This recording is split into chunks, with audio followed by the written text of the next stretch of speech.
Қашанда осылай ұнай ма? Ішіңде көбелек ойнай ма? Не деген көрген едің бай-бай, бұл жолы ерекшесің ойбай. Жақсы болып тұр ғой деймін, иә? Қазір кішкене дұрыстап жүрейін.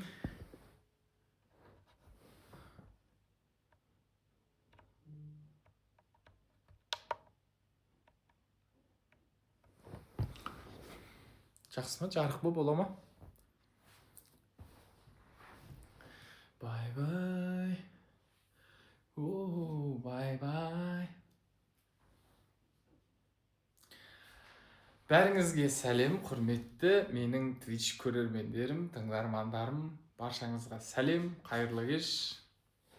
Қалайсыздар? Бүгін кішкене кеш кіріп отырған себебім, бүгін жұмыстан келдім, жаңа шаруаларым бәрін реттеп, негізі кірмейін ба деп ойлаған, бірақ үйге келіп кіру керек деп шештім. Әлі удлинитель жоқ па үйде?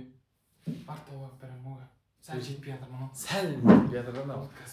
Мына жерге ма ене, мына жаққа қойып қойын деген ғой. Үш удлинитель бар ғой. Қойшы, ұзындау берсей. Ал біздің үйдегі адамдар уже біздің үйдегілер ұйықтайын деп жатыр, сол үшін жайырақ сөйлесем. Айып етпейсіздер. Біздің 35 мың болған оқырман болғанымызбен баршамызды құттықтаймын, құтты болсын. Twitch'та біз 35 мың болдық. Бұл деген өте жақсы көрсеткіш менің ойымша. Біреуге аз болуы мүмкін. Охо, мынау свет жанбай қалған ба, или бұл отдельный жана ма? Түсінбей жатырмын мен соны. Бұл менің алдында Twitch істеген үйім. Осы бір-ақ үй бар. Ой. Светті аямапты да мына үйде. Әкеміз электрикқа төлеп жатыр ғой, тегін ғой. Тықшы ма? Бәсе. Соны сразу айттым ғой, жаңа айттым ше соны. Ойбай, домашний болып тұрған жоқпыз ба, слишком? Наны қатарға алып кетейінші намымды да. Иә? О, міне осылай тұра берсе де болады екен ғой. Охо, лай да болады екен. Қостың ба болды ма, жете ма? Иә? Созам десеңіз әлі. Кән сен телефонын көрсек, сені көрсейін де тоқта. Кән, амандасып қойсай бәрін. Ассалаумағалейкум. Қалайсыздар, Twitch көрер қауым? Иә, дұрыс. Жамағат. Болды. Қайтқан көр жүрейік. Қазір бірге әңгіме, дүкен. Алып жүре берсеңші осыны істеді. Общение, печенье жасап тастайық. Былай қарап отқаным дұрыс ол мен. Осылай қарап тұрсақ. Әңгіме айтамыз. Кешкі әңгіме үйде жақсы кетеді. Мен үйде жүрсем негізі жақсы балам. Үйдегілер мені жақсы бала деп ойлайды. Тәртіпті деп. Мен студияда ғана кішкене андаймын да. Атак үйде нормальный балам. Сол үшін қазір мама келіп бірдеңе деп қалса, анау-мынауларды айтып қойып жүрмеңдер кешегі. Әйел мен еркек, табиғат айтып таралып кетті, ұят болады да. Үйдегілер мен үйде осындай балам ма? Мама, тамақ ішемін. Не деп отыр? Біліп қойып жүрмесін. Светтерді өшіріп көрші. Что-то қарайып кеттім. Өшір. Бәрін өшірсей. Осау. Анамды өшірші. Анамды ма? Мұнай, бұлай кайф емес па? Или өш емес па? Әдемі? Әдемі көрініп тұр ғой қарсашын. Ұйқы болып тұр ғой. Мен бетіме қаншада мыналар келістік па чат? Қазір мен үйде жақсы балам, мен үйде шынымен жақсы бала деп ойлайды. Жақсы шынымен ше. Сондай анау-мынау айтып қойып жүрмеңдер. Садыр кеше бүйттім ғой, анау-мына деп ше. Шашым тез майдаланады дейсің, ұстай бересің дейді. Енді қарасаймын, бүйтіп тұр, өст міне. Укладка жасамасам, осылай тұрып қалады. Мынау не? Байдың байлары сияқты болып қалдым ба? Міне. Мынау әдемі ғой, міне қарас.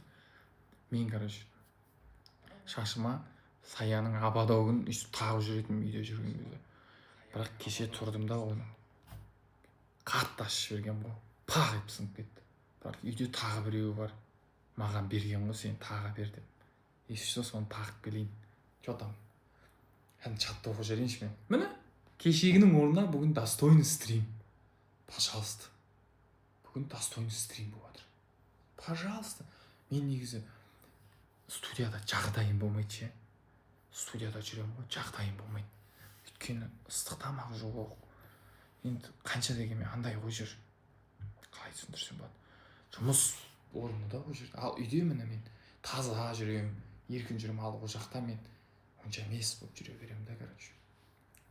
Ол жақта, видите, атмосфера басқаша да болды жүр. Ештеңе? Мынамен көре беріңізші, мен телефон көрші, Охо, 1000 адам отыр екен. Твичтағы менің 1000 көрерменіме ассалаумағалейкум деп жалынды сәлем жолдаймын. Мынау свет нормально болып тұр ма?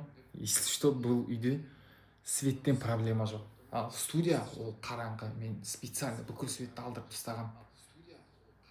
Ал бұл үйде светтен проблема жоқ, если что. Мен, короче, сендерге қазір көрсете алмаймын, бірақ күшті приборлар сатып алғам. Петличкамен де кірсем болады еді, бірақ осылай кішкене домашний вайп болып тұр ғой дедім да. Қалай? Жақсы емес па? Кешегі орнына, ал кешегі жазып атқан хейтерлер қайдасыңдар? Эфир емес кефир, уют емес қоют деп атқандар қайдасыңдар? Не уют керек мынадан басқа? Не уют керек мынадан басқа? Хейтерлар, біз көтеріліп кеттік, пристегнитесь, взлетаем. Взлетаем. Кеше мені қолдаған жаным әшейін. Боталарым. Кеше мені қолдады. Стримде отқан кезде айтты, ничего, нормально деп жазған адамдар. Пристегнитесь, мы взлетаем, срочно. Истребительмен кетіп бара жатыр. Срочно киіңдер. Мен асып кеткенмін ба, Асып кеткенмін ба, или қалай? Тағы, Гүлбану. Тоқтаңдар. Что-то бірдеңе дұрыс емес болып тұр ғой. Асып кеткенмін ба, или на футболку сондай ма өзі? На футболку бір жерді киіп жатырмын. Кеше кидім да, обратно шешіп болған бұл. Цветі келмейтін болғаннан. Үйге киіп алдым. Жақсы емес па?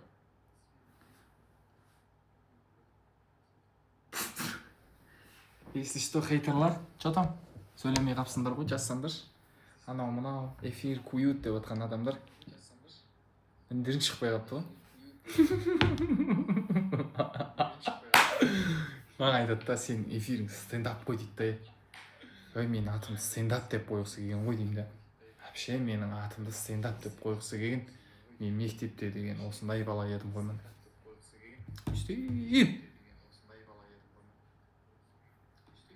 Апай.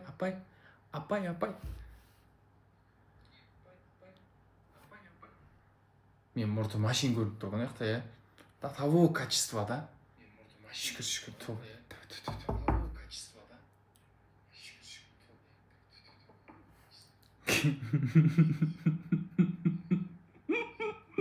өзіме өтіп отыр. Общение пить, міне. Арсенал мен Қайратты қарайсың ба дейді. Ол бүгін бола ма? Зейін спит па дейді. Зейін пока. Организмнің ішіне.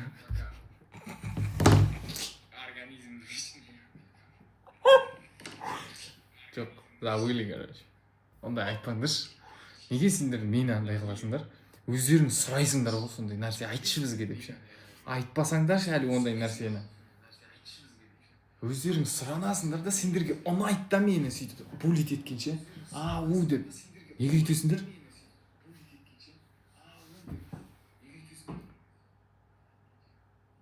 Үйде ешті бәрі жай ұйықтауға дайындалып жатыр ше. Мен мына жақта не болып жатыр біздің балаға деп жатқан жер. Сая кірмей ма дейді. Жоқ, Сая сабақ орындады да жаман ұйықтаймын. Өз-өзіңе риза болып отырсың ба дейді. Я доказать етіп тастадым да хейтерлар.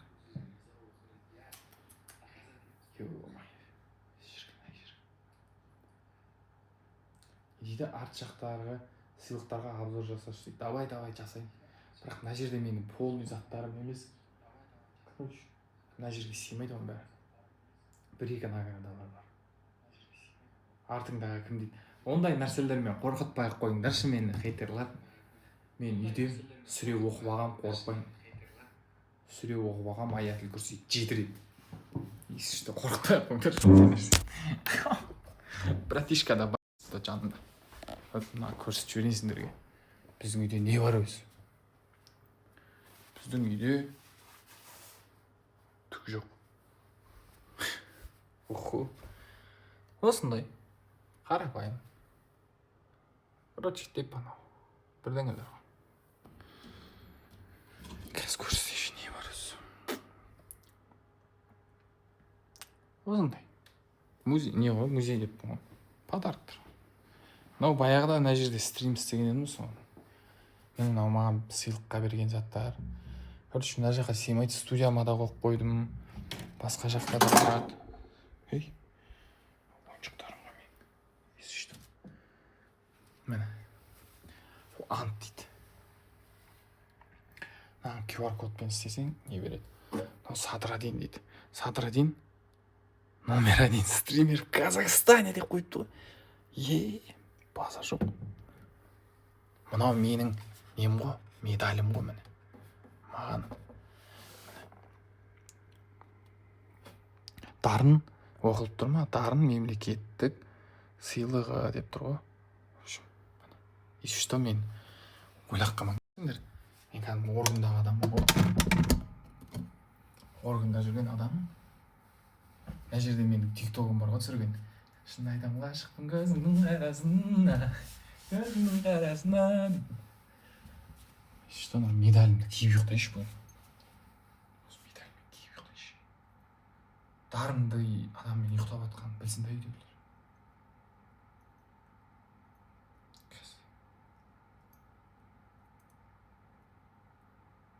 Қайтып ашады, қой көрмеген қуып жүріп өлтіреді демекші. Баяғыда әжем айтып жүреді.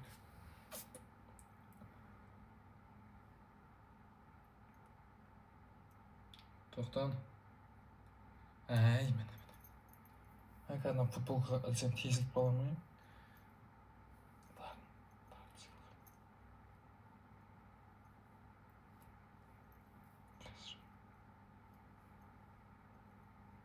Жүрегім тұсына қадап қойын.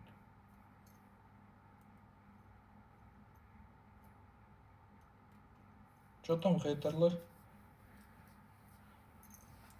Дарын сыйлығы, есі көкіректе ғой, жүрегіме жақын жерде тұрсын деп, махаббатсыз бұл өмірде кім сүрмек. Дальше обзор. Так, не бар өз тағы? Охо, алғыс хат дейді, Қызылжар Music Fest. Ма білесіңдер ма, тиктокта маған беріп еді ғой. Сол ғой, тұрып қалдым ғой, сен прикол ұстап тастадыңдар. Мынау, так, мынау қызық премия 2023-те. Үздік хит па солындай номинация берді. Ал алдыңғы жыл қызық премияда маған үлкен мынандай не берген еді, білесіздер ма, қызық премияның. Вообще ондай болмаған саған береміз деді олар. Мақұл дедім.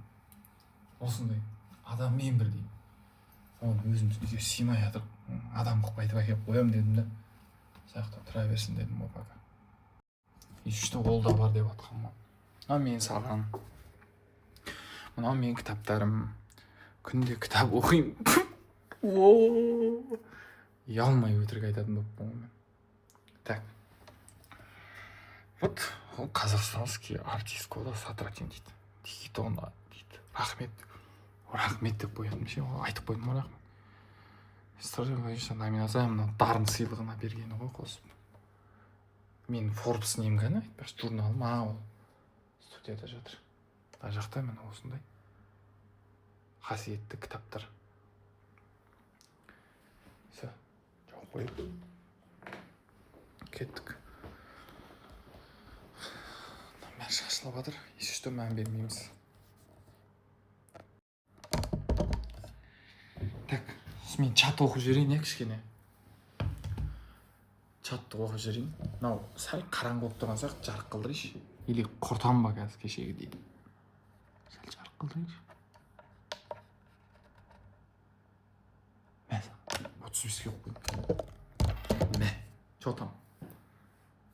Күннен күн таңғалдырып жатырмын ба? Так, чатты оқып жіберейін онда мен,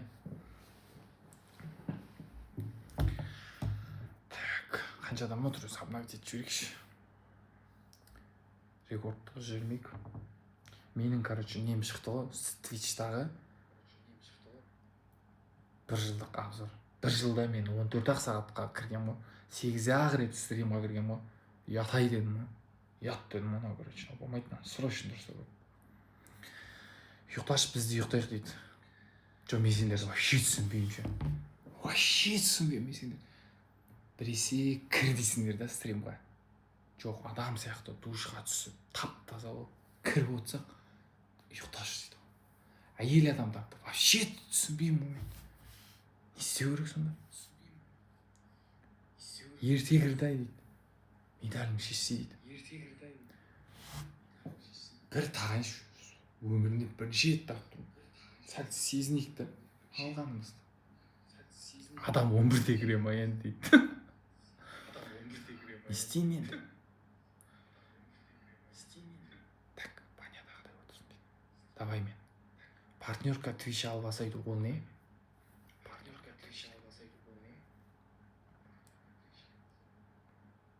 Виталий шешіп қой, құртасын дейді. Қонаққа барғанда кезінде дейді. Жағай. Қарашын. Терлеп атырым ба, что-то. Футбол созылып біткен ба. Пайдайым ба. Катарға ертең барам берсе, ертең ұшам берсе. Құдай қаласа. Не дейді?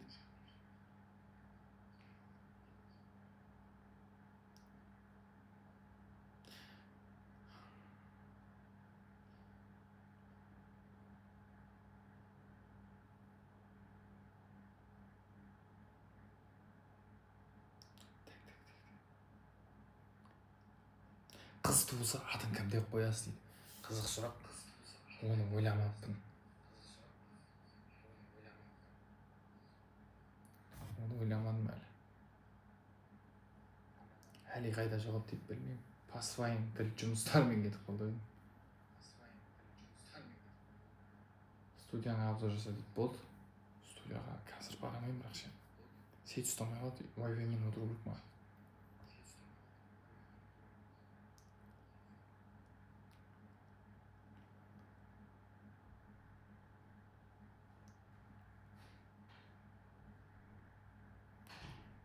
Ой, қатып қалды дейді.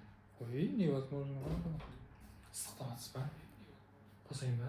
Кондер ма? Шлей болмай ма? Жоқ, вентилятор ғой, кондер емес. Давай сен сұрақ айтып оқып отырсың. Дарынды ит қоя салсаң кім ауыратын? Ана ішіне сап қойшы. Құрып жел, короче. Кепке киіп алайын ба? Керек емес пе? Көрдіңіз бе? Шашым жасамасам қандай болып тұратын? Қандай корейс палдар жақта қылма, күнде рамен жейтінше. Түсіп тұрады шашым. Маған баяғыда ұзын шашы ұнаған негізі. Соңғы уақыт қысқа шаштар. Көзіңізге түсіп жатыр ма? Қосылып кетті ғой сен. Абаларға келейін ба? Қарабасы бар. Или кепке киіп алайын ба? Айтты өзі любойын алып көрем. Розовый кепкаңызды берейін ба? Жоқ, өзі абылық көрсе, абылық болайық та кішкене. Қара ма? Современный бала екен деп ойлап басында. Қазір чатты оқып жіберейін. Не айтып жатыр өзі? Бірдеңе мутить етіп жатқан сияқтысың ғой.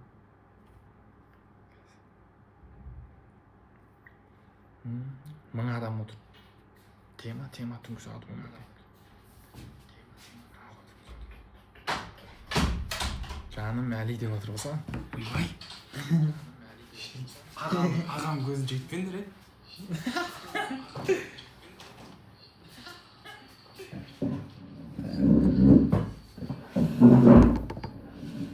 Вечерсіз қана ма? Сен еттің бе? Мен ғой. Так, саған сұрақ. Маған ба? Мен қойыншы саған сұрақ құтыр. Давай, мен әбден жауап беріп. Давай чатқа қызық сұрақ қойыңдар, Әлиге қандай сұрақ қойын? Сіздің қазір сөйлесіп жүрген ұнататын, сырттай ұнататын қызыңыз бар ма? Жоқ. Шынымен? Жоқ. Шынымен жоқ, ә? Шынымен жоқ. Сен 24 сағат оқудасыз қазір, ә? Жақсы жауап. Ше оқыдым, кино көремін. Күнде кино көріп, солай общем, ә? осы жаққа қандай жоспарларыңыз бар, не істегіңіз келеді, осы жылыңызды айтып беріңізші, мысалы үйленгің келеді деген сияқты главный событияларыңызды. ойбай. Мен ба? Не событияларыңыз бар? Осы жылы құдай қаласа английскийімді тағы да дамытсам деп отырмын. IELTS-ға тапсыруға. IELTS қанша алғыңыз келеді? Мен ба? 7.5 алғым келеді. Мен қазір тапсырсам, Құдайдың жәрдемімен 6.5 ала алатын деп ойлап тұрсыз. Иә. 7 алғыңыз келеді. 7.5 алғанша. 6 ма? 8 алсаңыз да болады. 7.6 ма? Ондай болмайды еді, 0.5 жүреді ғой. 0.5 жүреді. Хотя бы соны үйреніп алу керек. Бойыңыз қанша дейді әлі? Бойма 180 бір бәле ғой. Бәрін сіздікмен примерно келе береді. Сәл асады. Может, сәл асады. Қой берші. Ұятсыз ба? Ештеңе. Тиға. Али бірдеңе сөйлесінші ағылшынша дейді. Өзің сөйлесіп көрші. How you been, guys? What's up? How's life? Короче, как дела деп айтып жатырмын ғой. Басқаша айтып жатсың Как дела деп, иә. How are you деп емес, басқаша. Как дела? Как жизнь деп жатырмын. Дұрыс. Журфакты қашан бітіріп үлгергенсің Садыр дейді. Не ол? Садыр кішкентай болып қалдың ба Алидің жанында дейді. Қай жағын айтып жатсыз? Дене бітімін айтып жатсыз ба? Мен асып кеткен ғой қазір. Вообще диетадамын ғой, тамақ жемеймін ғой. Кеше де көрдіңіз ғой. Тамақ жемеймін. Газировканы кеше іштім Рамионға стримдіға барған кезде. Асып кеткен, тамақ жемеймін. Тамақ жоқ. Тамақ аз жеудім да.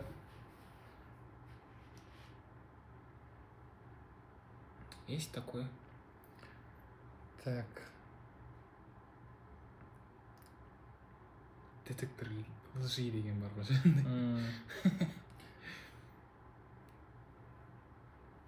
Әли әдемі болып тұр дейді. Қашан әдемі? Так. Мен кеп тойдырайын дейді. Давай. Біз тек үйдің тамағын ішетін болып кеттік қазір. Бір екі қанша жыл болды уже? Біраз үйдің тамағын көп ішпей жүргенбіз. Қазір үйдің тамағын жеп жүрміз. Студияға да үйдің тамағын әкіп келеді. Соны жеймін. Көшенің тамағы кішкене. Құдай кесір қылмасын дейсің ғой. Неге азып жүрсің дейді. Азып жүргенде маған азуға емес, денсаулығымды қалпына келтірейін деп қой. Кішкене вредный тамақ жемейін. Сондай. Алдындағыдай стримда бургер жеп отыру. Жоқ. Если что. Ондай. Короче, здоровый образы болады. Шашыңды аптасына неше рет жуамын дейді. Неше рет жуамын мен айтшы.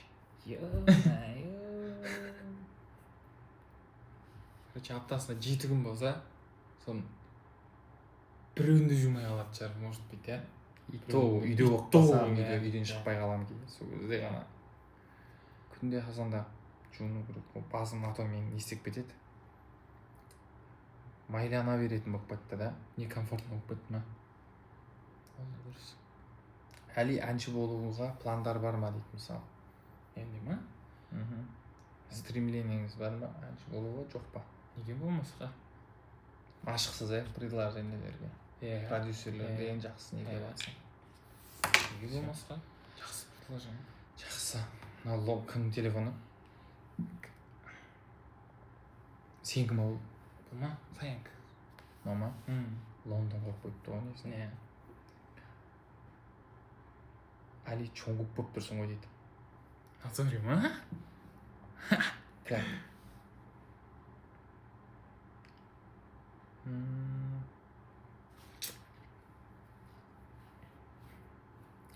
Дорама көресіз ба дейді. Дораманы алдында айттым ғой стримда. Мандарины дегенді қарадым, одан кейін ондай особо дорама, ондай дорама деген түсінбеймін. Бірақ андай көретін балдарға ұқсап тұрмын ғой, сосын айтып жатсыз ғой, түрімен қарай. Түрім сондай балдарға келіп тұрғаннан кейін сұрап жатсыз ғой, біліп тұрмын ғой мен. Ұйықтадым дейді. Негізі ұйықтайық. сәл отырайық та. Бірақ мен қызық болды. Үйде кіремін ғой. Мандарины ма дейді. Иә, сол ғой мандарин. Дұрыс айтпадың ба? Когда жизнь предподносит. Әли өзіңізден ерте үйленемін десе жолыңызды бересіз ба дейді. Мен ондай нәрсе түсінбеймін, жол беру деген сияқты. Егер ол үйленемін десе өзі үйленеді. Мен ондай қарсы емеспін. Оның өзінің өмірі деген сияқты ғой. Өзінің пландары бар деген сияқты ғой. Садыр Әли екеуің едит қай қимылдар істеп жүрміз. істеп жүрген. Бит қараймыз ба?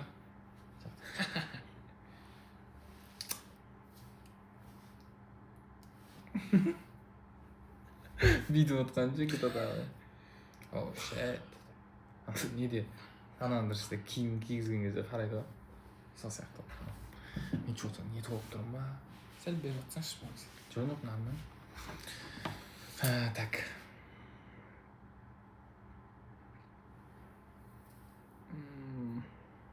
Америка болып тұр дейді.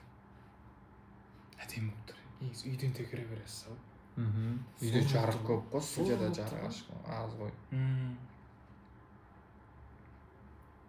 Киноға түскім келе ма дейді. Өкінішке орай менің білмеймін, енді көп адамның арманы ол. Бірақ мен сондай затты армандамаппын, киноға түскім келеді деген сияқты. Бірақ бір жыл бұрын мен бір сериал қарадым. Өзім көпте сериал, кино қарамаған адаммын. Ден Шакала деген сериал қарадым. Сол жердегі актер қатты көпте сөз айтпайды, бірақ оның харизмасын қарап отырдым да, неге мен бірақ қазір емес, бір киноға түсу керек екен деп шештім. Бірақ ол арман болған жоқ, бірақ сол кезде ойланып қалдым, неге деп. Өйткені өзім до того сол актердің маған ойнаған играсы ұнады да, үйде сол сияқты жүргім келетіндей болып кеттім ғой мен. Серьезный жүреді, жоқ шынымен бір кездері серьезный болып кеттім, байқамадың ба? Қашан, ну? Бір жыл болды, байқамадың ба? Бір жыл бұрын байқамадым. Оны точно сол кезде байқамадым. Серьезный болып кеттім, байқамадым. Сөйтіп ойладым да, сондай сөйлемейді, короче, сондай. Не дейді?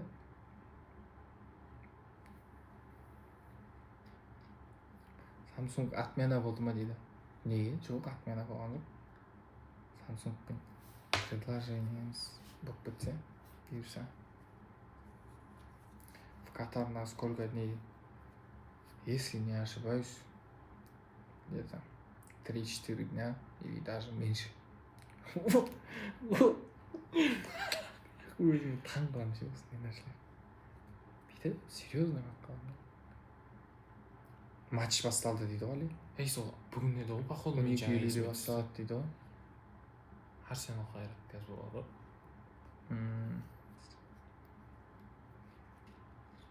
Счет қанша болады деп ойлайсыз? Арсенал мен қайрат па? Так, Арсенал қазір менің білуімше, мен қазір көп футбол қарамаймын. Бірақ менің білуімше Арсенал қазір өзінің пиковый формасында. Қанша? Так, 2009, 2011, 12-ге дейін ба? Жоқ, даже 12-де Барса алды ма? Сол 2008-ден кейін мен Арсеналдың бір пиковый ойнаған байқаған жоқпын. Мен туылғаннан кейін ба? Жоқ, шынымен сол кездерде мен кішкентай кезде үйімдегілер қарап ататын. Қазір бірақ Арсенал, мне кажется, самый пиковый формасында. Енді осы соңғы уақыттағы. Бірақ соңғы уақыттан алатын болсақ чуть спад бар, бірақ мысалы 2018-2020-ларда Арсенал вообще жоқ болып кеткен команда еді. Ойнай алмай қалған едім, бірақ қазір өте жақсы ойнайды. Сол себептен де өте қиын айту бір нақты. Терең аштыңыз оны сұрақта. Терең аштым, ә? Терең кіріп, зерттеп, бүйтіп, ашып. Өзіне оны бүйтіп кеттім. Счет сұраған сияқтымын. 5-0 деп айта салатын адаммын. Мен туылған жылдан бастап пиковый формада ұрып Олай қарай. Тереңнен аштыңыз ғой назарыңды дейсің ба? Следование болды ғой кәдімгі. Дұрыс айтып тұрмын ғой, мен жігіттер, футбол қарайтын жігіттер болса, мен қазір особо қарамаймын, бірақ мен дұрыс айтқан сияқтымын. Қанағаттандым ау, бірақ мына сұраққа. Иә. Мына жауапқа. Сұрақ қойғым келмей қалды ма? Қазір жоқ. Реал Барса дейді. Әрине, Хала Мадрид. Так. Қолдар дәуген қоясың. Камерада сөйтіп тұрады, көрсеңші. Камерада негізі өмірде кішкентай сияқты болып көрінеді. CS2 стрим бола ма дейді. Вот мен осы сұрақпен өзімде ойланып жүрген адаммын. Мысалы, мені көретін көп көрермендер ондай ойын жағына қызықпайды деп ойлаймын да, мен өзім. Және де мен өзімде қатты қалай айтсам болады, ойынмен бірге ассоциироваться еткенімді қаламаймын өзімнің. Бірақ егер де адамдар жазып тұрды қазір, сол сияқты көптеген хаттар келетін болса, типа менің ойнағанымды көргісі келетін болса, мен кірем. Бірақ менің өзімнің қатты қалауым жоқ. Солай. Новый қыр деп дұрыс қойып жүрме. Тағы не сұрақтар бар?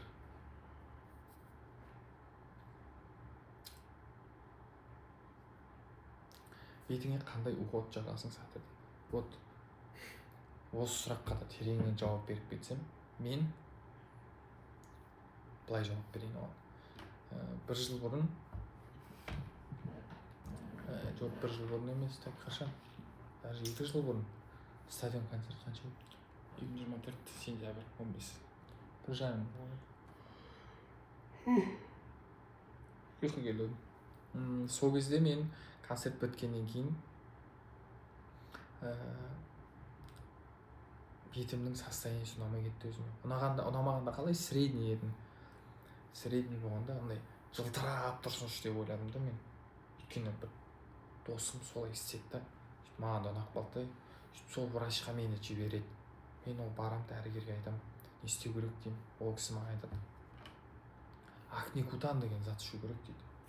Оның бәрін не үшін айтып отырмын қазір сіздерге айтамын.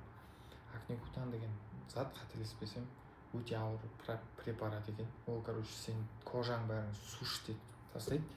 Ол кожаң сушить етілген кезде, короче, көп не болмай қалады денеңде. И белің ауыратын болады. Короче, қытырлайды, мұрның қанайды күнде қазанда. Бір плюс болса, бір жаман көп минус болады. Капиллярлары не істеп кетеді. Оны жарты жыл ма, 1 жыл ма ішті маған. Ол препаратты мен 2 ай ма іштім, 1 жарым ай ма. Сөйтіп да мен что-то мазам болмай жатқанын байқадым. Өйткені тұрсам арқам ауырады, тізем ауырады. Еще оны 1 күн қалдырмай ішу керек. Күнде мынандай таблетка. И оған қоса бауырдың, печеньнің дәрісін береді. Ол печеньге көп нагрузка түсіреді екен да. Бір сөйтіп келе сіздерге айтатыным, ондай нәрсеге жоламаңыздар. Вот осындай шешімге келдім мен. Ішесіз ба? Соңына дейін ішу керек. Немесе негізі ішпеген дұрыс менің ойымша. Өйткені ол денсаулыққа кішкене өзінің әсерін береді екен. Сіздерде де болашақта деп жатырмын да, осыны жаттап алыңыздар менің ойым. Мен өзім тестировать еткен адам. Негізі тамақ дұрыстау керек болсын. Сонымен. Ол үшін, иә, мен қазір дұрыс ұйықтап, дұрыс тамақ ішіп жүретін болсам, мен өте жақсы болады состоянием. Ал, короче, мен организм белгі береді да. Мысалы, мен қазір бетім средний деп бағалаймын өзім. Ал мен қандай уход жағасын десеңіз, маған сестренкам жасап береді. Енді келдік қой, жаңа сөреге. Терең кетіп қалдым ба? Кешір. Сестренкам жағып береді. Артыстағыз базар. Стоп, сестренкам жағып береді. Көп өзім сестренкам қызығады сондай косметикаға. Солай. Вот неде жазып отырмын.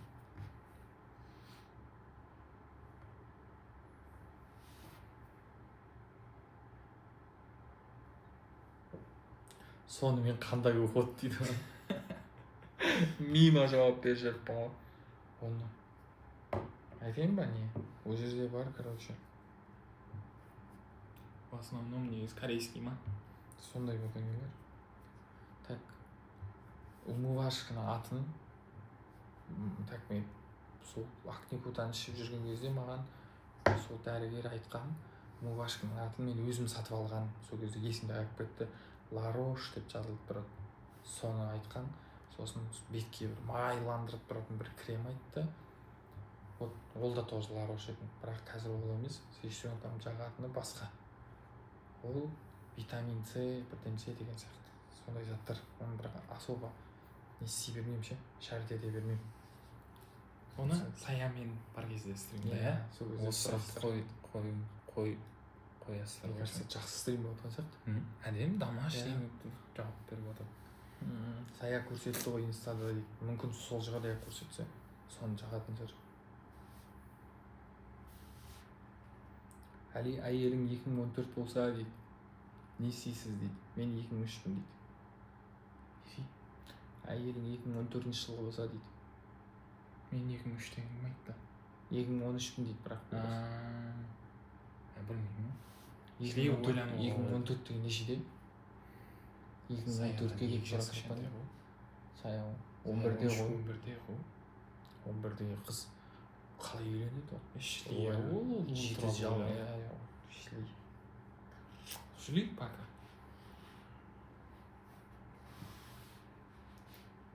Сен қанша келдің? 17.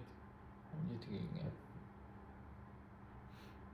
Жаман киімдерін кеттік времяны соғамыз деген өптім да. Бүгін бүйтем ғой бұған. Тамақ ішіп отырдық та. Жаңа айттым ғой. Жаңа айттыңыз да сол. Тамақ ішіп отырдық та, короче, бүйтем. Бәріміз отырдық, короче, насына. Әли, жаман киімдерін кеттік времяны бұзамыз деген.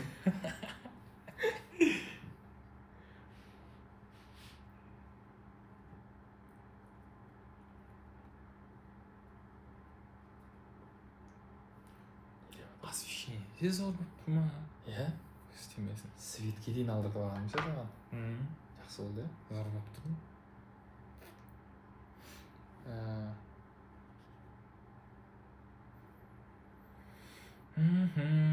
Уют болып отырсын дейді. Рахмет. Осындай заттарды қой. Европаға барғыңыз келе ме дейді. Әрине. Мен негізі мынандай адам екенмін. Аяқ асты бірдеңе істегім келеді да, мысалы.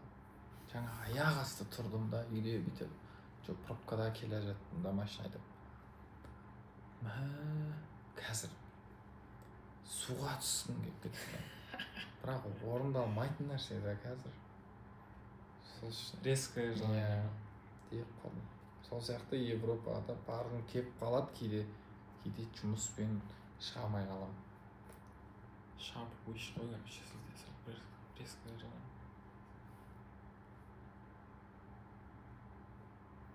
Шашым майланып тұрған сияқты болып тұр, мысалы, қарашы камера.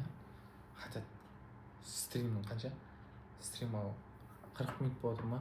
50 минут бұрын жуылған шаш қой. Су болып тұрғаннан кейін ба қазір негізі? Или свет жанып тұрғаннан кейін ба? Білмеймін, жылтырап тұр ма? Білмеймін. Бұлай өмірді қарасаң әдемі-ақ тұр. Нормально ма? Не жақтан жылтырап тұр да телефонда? Кім май деп жатыр үйге келгенде. Көрінер еді. Так. Сұрақтарды оқи берейін мен.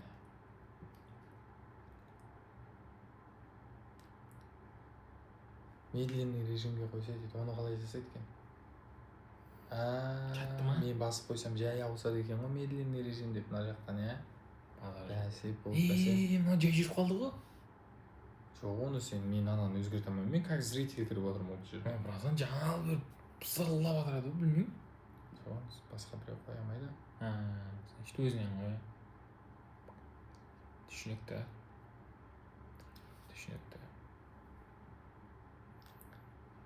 Эфир сақтала ма дейді. Иә, эфир.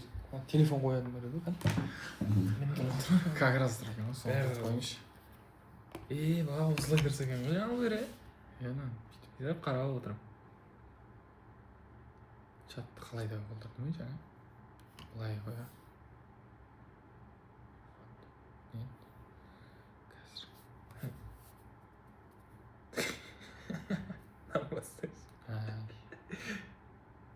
Осылай дұрыс қой, көрініп тұрады да екендігіде. Негізі бір күн кино көрсек те зор негізі үйде отыр. Так, модератор медленный режимға ауыстырғаны ғой дейді. Все, понял. Модератор, рахмет. Лайк. Раменға тастап кеткен ақша не болды, қайтадан бардың ба дейді. Вот, давайте былай келсек, соны бүгін ғана ойладым. Мен оған баруға уақытым болмады. Так, ертең мен жолға шығып бара жатырмын. Бұйырса ертең күндіз жасайтын жұмыстарым бар. Сол жұмысты мен сіздерге қалдырсам, сіздер өздеріңіз барып көріп кетсеңіздер дұрыс болатын сияқты. Сосын көп создырмай, бұйырса елге қайттан келгеннен кейін аман-есен тағы да бір жақсылық бірге жасайық. Бірақ оны бір күшті бір идеямен жасау керек та. Соған идея болса маған жаза отырыңыздар.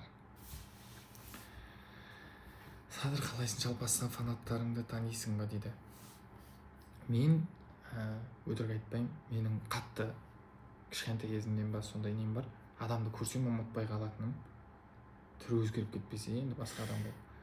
Адамды бір көргеннен есіме сақтап қалам да. Маған фотоға түскен адамдарды, фан аккаунттарды мен бәрін жаттап алам. Фк еткізіп. Скриншот қой. Солай. Фанфик оқып көрсін. Мен соны әлі түсінбедім. Фанфик деген не? Біреу фанфик деді, кеше біреу фанпик деді. Түсінбедім. 60 күн басталды ма дейді. Жоқ, әлі басталған жоқ. 60 күн бұйырса Катардан келгеннен кейін бастаймыз. Негізі альбомның жұмыстары жасалып кетті. Бірақ оны сіздерге көрсеткен жоқ. Кеше мысалы таңғы сағат 6-ға дейін отырып ән жаздық. Әннің жұмыстарын жасадық альбомның деген сияқты ғой.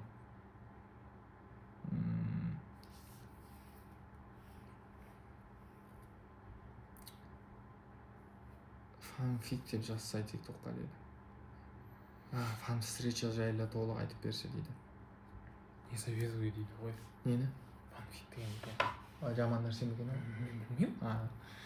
Так, не дейді маған қазір қандай сұрақ қойды? Фан встреча. Фан встреча жайлы ойым. Енді менің ойым айтатын болсам,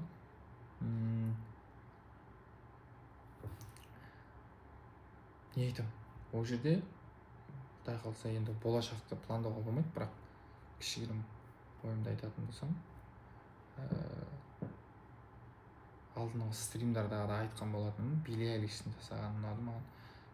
Стадионда ортасында бір кровать тұрады, диван тұрады, то есть диванда отырып альбомын 360 адам отырады аренаға.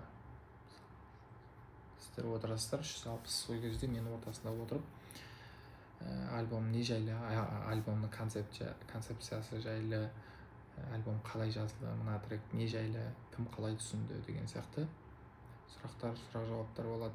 Және де фотосессия, фотосет дейма қалай айтады. Сол болады, автограф сессия дейді, сондай болады. Тағы не істеуге болады. Мерч зона болады кішігірім. Сондай. Менің ойымша, егер де тағы да бір қызықты заттар қосуға болатын болса, мен бәрін оқып отырам, бәрін қарап отырамыз. Комментарийларда кім не айтып жатыр, командадағы адамдар бар, бәріміз мынау күшті идея екен деп қарап қалып жасаймыз бұйырса. Сол үшін де сіздер ойламаңыздар, күшті ойларыңыз келіп тұрса, бұл оқымайды, бұлар оқымайды деген сияқты ондай ойларыңыз келмесін. Комментарийға, видеоның астына немесе тиктоктың видеоның астына деген сияқты осылай чатқа, енді чатта енді мына жерде оқу қиын, бірақ менің инстаграмға хат жазсаңыздар мен оқимын, күшті идеяларыңыз болса. Мен оқып қалам да, тамаша идея жазып Так.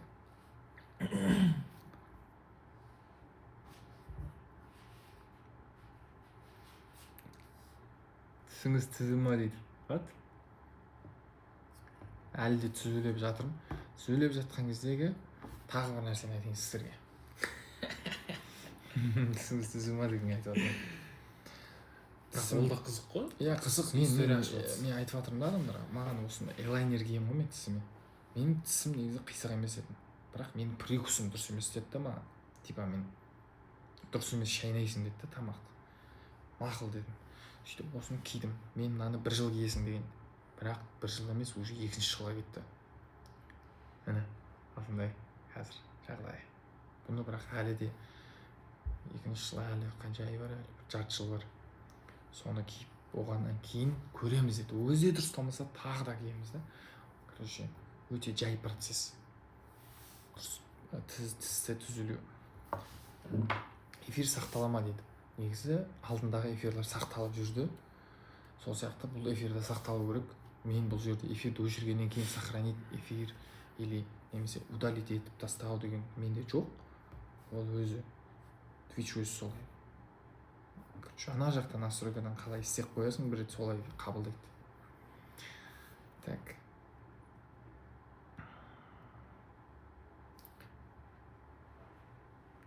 В Катаре завтра. Давай, ещё в Катаре завтра будет встреча или вас в аэропорту встретить. Я не знаю, как вам удобно, как вы хотите. Мне без разницы. Но мне кажется, мне без разницы, вот как вам удобно. Ағылшынша уровенің қандай дейді. Ағылшынша уровенім. Мен сөздерді жаттап алғам, бірақ ережені білмеймін. Және менің нем төмен. Ағылшын деңгей. Тісім осындай. Мынау менің короче тісімнің элайнер деген түсінбей жатыр екен, сұрақ қойып отыр.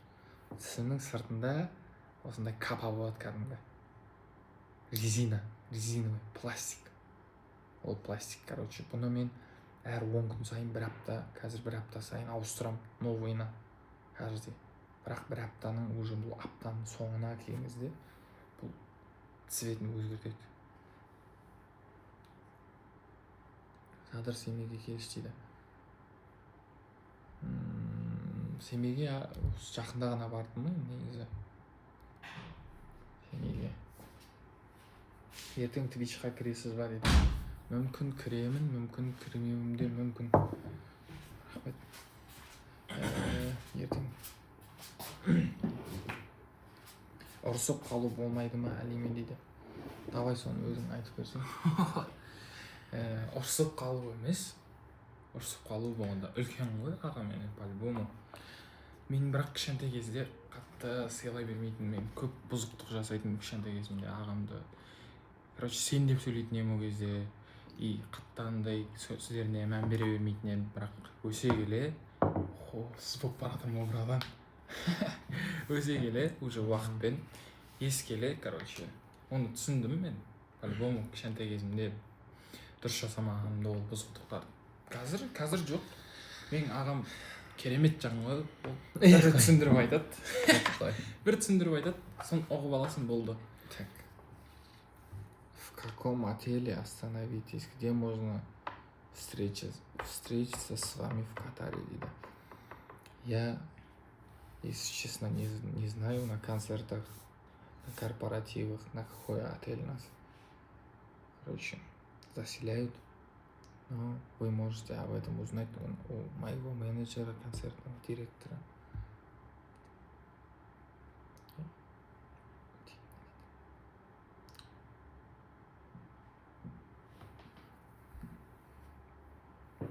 Адамдар ұйықтап отыр екен, ұйқысы келіп отыр екен. Стрим барлықтан азайып отыр, иә. Домашний болды ба? Маған ұнады, иә, бүгінгі стрим. Өзіме де ұнады. Мен кеше де айттым ғой, адамдардың осы көңілсіз жүрген кезде кішігірім осындай көңілін көтеріп қойын деген ой менікі. әйтпесе бұндай мен 24 сағат бүйтіп жүре беретін болсаң өзің күшің де қалмайды. Себебі қатты сөйлеудің бәрі энергия ғой, күлудің өзі көп энергияны алады. Маған қазір барынша жұмысыма салу керек, наоборот, энергияның барлығын. Қайырлы түн дейді, қайырлы түн. Пока біз әлі сәл отырамыз, содан кейін эфирді өшіремін. Несі, ертең азанда көріп ал. Иә, азанда эфир сақталады, көріп ала аласыздар. Уже шығасыздар ма дейді.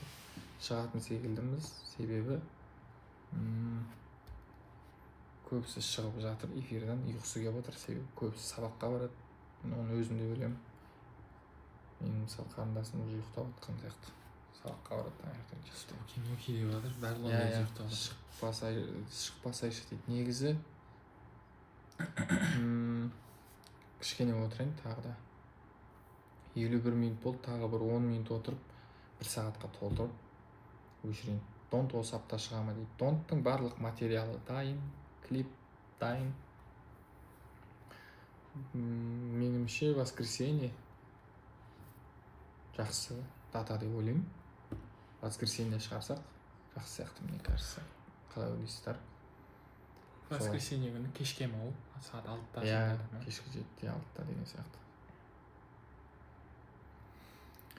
Астана арена қашан дейді. Алла қаласа, Алла бұйыртып жатса осы жылы деп ойлаймыз. Алла қаласа. 10 адам шықты ғой дейді. Жоқ, азайып отыр ғой енді, соған айтып жатқаным. Бішкекке қашан дейді. Бішкекке, біз Бішкек қаласына мені қателеспесем осымен көп мәрте шақырулар түсіп жатыр. Бірақ мен алдыңғы стримде де айтқам, бірақ сіз үшін тағы да бір жауап беріп өтсем. Қазір бізге бір қалаға барып жеке концерт қойғаннан гөрі альбомды жарыққа шығарып бұйырса барлық қалаға бірге тур жасап барған дұрысырақ секілді. Себебі сол альбомның қарамағында, сол турдың қарамағында барғанымыз дұрыс па деп шешім қабылдап отырмыз. Және де қандай қалаларға баруға болады. Мысалы, мені алдыңғы жылы Германияға 3 қалаға шақырды. Көбінесе содан кейін Америкада концерт қоюға шақырған. Және қай жақтарға? Шетелдерден Әзербайжанға, Өзбекстанға, соның барлығын бірге басын біріктіріп, бірге жасағанымыз дұрыс деп ойлаймын. Досым клипті қараған болсаңыздар, әнінде артында тұрады World Tour деп. Сол бұйырса Алла қаласа сол күнге бірге жетейік.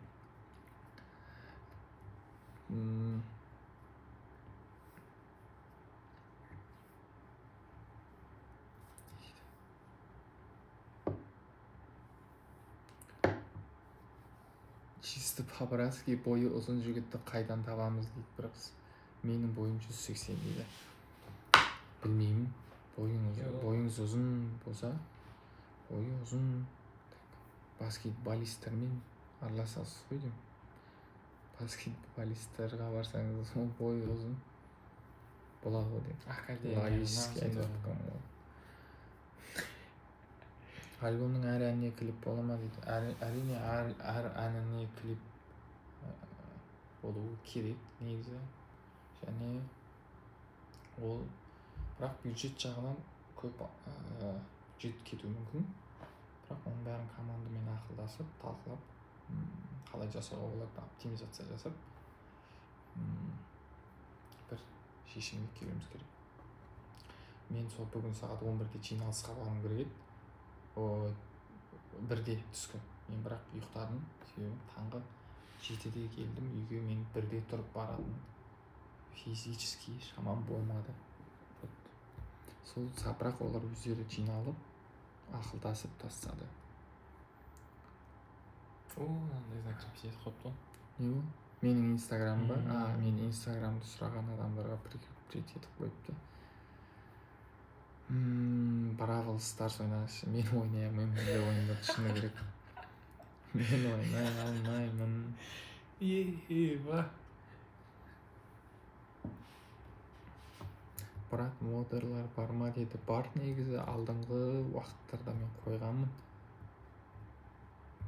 Түсіңіздің жалғасы шықты ма дейді. Жоқ, өкінішке орай түсімнің жалғасын әлі көрген жоқпын.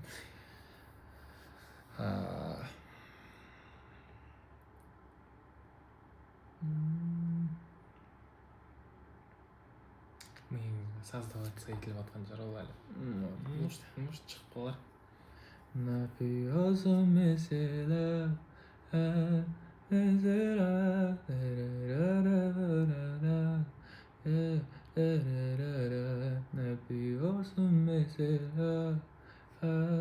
mesela,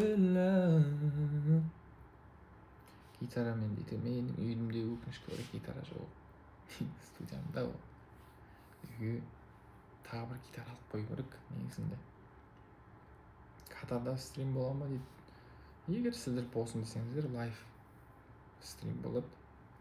Өмірімді түсірсем. Жайлап шыға береміз ау, ұйқысып тұрды, сөйтеміз ау деймін. Қазір 30-38 жасыңда үйлену ойға бар ма? Негізі, оның бәрі Алланың қалауымен болатын дүниелер. Біз қанша жастамыз айта алмаймыз ғой. Мен мынандай жаста үйленемін деп. Ол адамды, өзінің адамын кездестіруін бәрін білмейсің ғой. Қанша жастан болатынын деген сияқты. Кейбір адамдар бар 50-60-қа дейін үйленбейді да, мысалы шетелде. Солай. Мне кажется, 30 дегенде ерте сияқты үйленеді.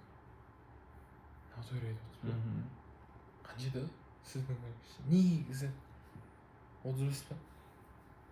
Үйлену ма? Білмеймін. Үйленіп дальше демалатын ба сразу деп отырсыз ба? Ол жастығында жұмыс деп. Ақыл тоқтатып, ертең отбасыңды асырауың керек қой мысалы. Ол да бар негізі. Дұрсын ба? Отбасыңды асырайтындай артыңда бір по-любому келген кезде ақшаға келіп тіреледі да дүниелер бар. Сондай хотя бы базовый потребностьтер жабатындай ше, түсіндің? Хотя бы базовый. Сол үшін де ақыл тоқтатып, материальный жағдайыңды укрепить етіп барып үйленген дұрыс деп ойлаймын. Өз ойымен де оны білмеймін. Әркімнің ойы әртүрлі. Қысқасы сізден мен сұрадым ба? Комментарияда сұрадым ба? Сіздің ойыңыз туралы да? Әр адамда өзінің ойы бар ғой. Әркімнің өзінің ойы бар. Мысалы, біреу 25 жасына дейін барлық сондай потребностьтарын жабуы мүмкін да, мысалы. Ертең әйелің болса, бала-шағаң болса, каждыйына ертең болашағың қиналмайтындай типа үй, вот базовый заттар. Сондай заттарын ерте жауып тастауы мүмкін. Бір адам 30-да жабуы мүмкін деген сияқты. Ақыл тоқтатып дегендей, оған еще көп мәселелер бар сияқты. Менің ойымша солай. Серьезный вопростар кетеді. Стримнің соңы, как всегда, солай кетеді.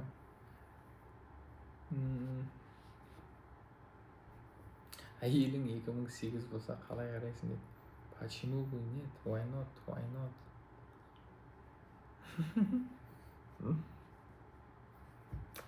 Причина көріп тұрған жоқпын дейсіз ғой, в общем. 2008 болса сен мен жасты болады. Мен жасты болады.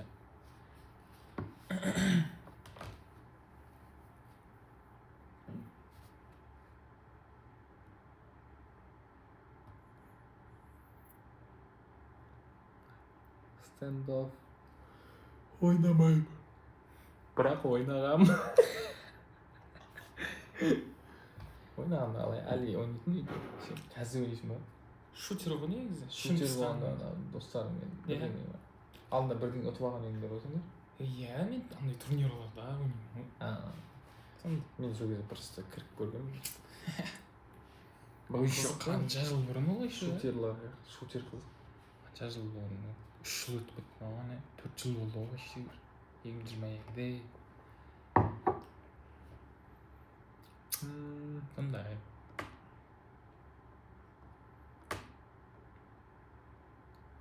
Женедің биіне билепсіз ғой көріп жарлық дейді. Қайсы?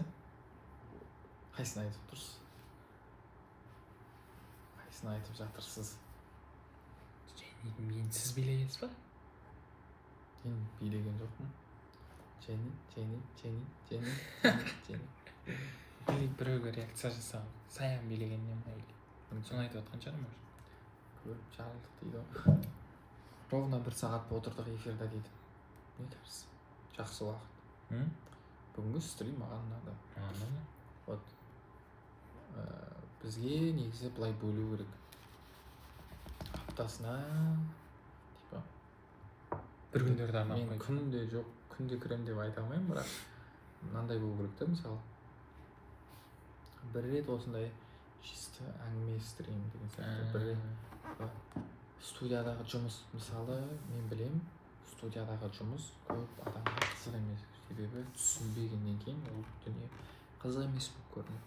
Бірақ оны түс керек жандар да бар. Мен мысалы өзім студент кезінде сондай видеолардың бәрін ақтаратын.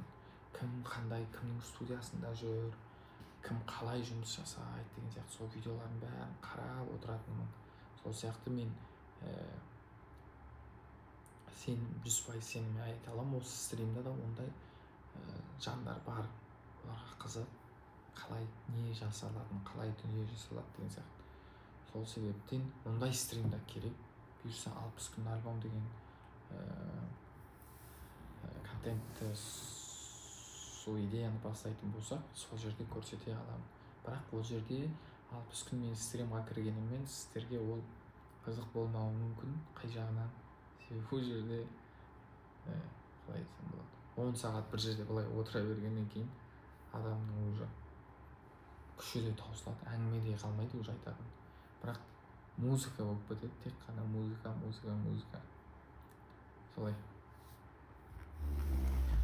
Қызық болады дейді. Иә, қызық болса да, болмаса да менің ойым жасағым келіп тұр ол затты.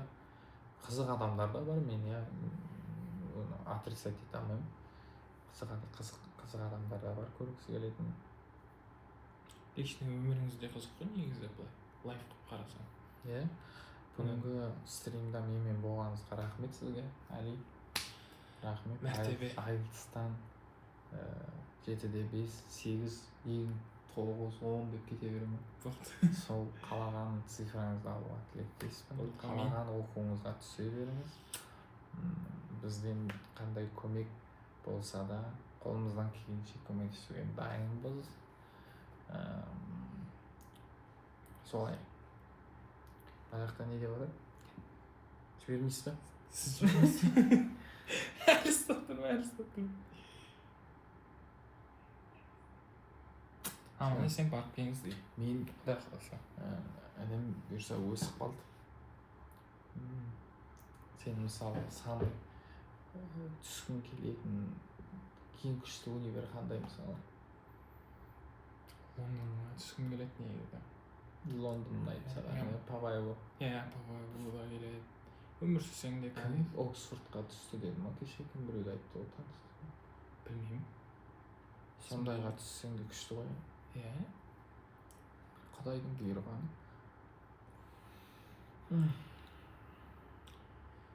Сол. Онда стримнің соңына да келдік. Құрметті көрермендер, сіздерге бізбен бірге болғандарыңызға рахмет. Әрине бұл стрим басындағы әзілдер бәрі әзіл ғой. Бірақ өмірде шынымен осындай нормальный адамдармыз. Бақытты болыңыздар, ауырмаңыздар. Дендеріңіз сау болсын, отбасыларыңызға амандық, дендеріңізге саулық тілеймін. Үйіңіздегі, жаныңыздағы жақында адамдарды құшақтап, бетінен сүйіп қойыңыздар. Қайырлы түн тілеймін барлықтарыңызға. Бізбен бірге болғандарыңызға рахмет. Келесі кездескенше сау, саламатта болайық. Біз болып, сіз болып, осындай Twitch эфирлер бітпесін. Сау болыңыздар. Сау болыңыздар. Келесі Жақсы эфирде аман есен төрт көзіміз түгел жүздесе берейік. Амин. Жақсы. Сау болыңыздар. Bye bye.